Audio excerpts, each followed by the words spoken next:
Okay, what is up guys? Back today with another little journal entries video for you. Let's just get straight into it. Today's journal entry. Creating negativity is the most important thing when it comes to getting over someone. So this isn't just about relationships and dating, even though it's very much well applied. It's also about friendships. So let me explain what this is. If you've watched my previous video, like Full Guide How to Get Over Your Ex, you'll already know what I'm talking about, but for those that don't, when I was younger, I used to see everything in such a positive light, see everyone in such a positive light, and I used to think people could do no wrong, especially the people that were my friends, the girls that I was attracted to, so I put them all on a pedestal above me, and I used to respect them like that. I used to think, oh, I want to become like this person, especially my friends at the time.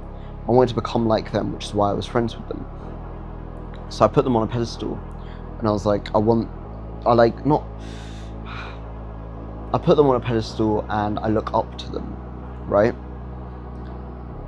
Thinking that they can do no wrong.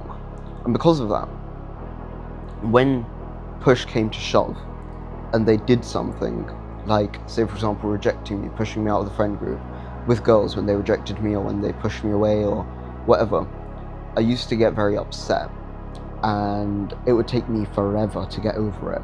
It created a huge, like, depressive mode, or depressive state for me, depressive season, when I was like, I don't know what to do. But I realized, only actually fairly recently, that to actually have a successful relationship, and even in order to get over someone, you need to create that negativity. And in order to get respect for yourself, you need to create that negativity. So I had this friend group back in year 9 who I used to look up to and used to think they could do no wrong, whatever. No, not year 9, year 7, sorry. And one day they just turned around and kicked me out of the group for no reason. And literally, like, the main guy that I thought I was best friends with just turned around one day and was like, I think of you more of an acquaintance and not a friend. And now it sounds kind of cringe, like, at our age saying that sort of stuff, but think about it. I was like, in year 7, a 13-year-old kid hearing this, I was depressed, bro. I was so upset. My entire life was my friends, and I was like, what? Like, this is the guy that I was best friends with. I used to play Fortnite with these guys, man. I was so upset by it, and I used to plead them to, like, get back in the friend group and this and that. And then after that, every single friend group that I was in was so much better, purely because I disrespected the people around me and saw the negative within them, right? So before, I used to look up to my friends and I was like, oh, this guy can do no wrong, and I always used to think positive things about them, because I was just raised like that. But then, after that moment, I used to look down on the people around me, which sounds really bad, but in some lights, yeah, I looked up to them. They had qualities and traits that I could admire, that I wanted. But also some places I thought, hey, actually, I'm better at this.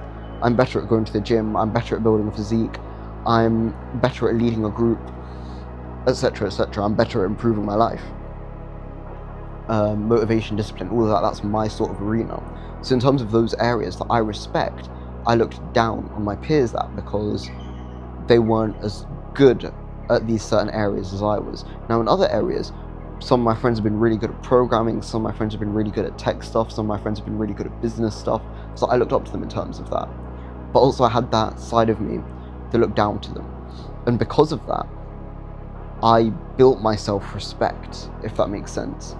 I kind of bossed them around, and I don't want to say became the leader of the group, but I created that negativity there, which enabled me to have more respect within the group and allowed the group to be more successful.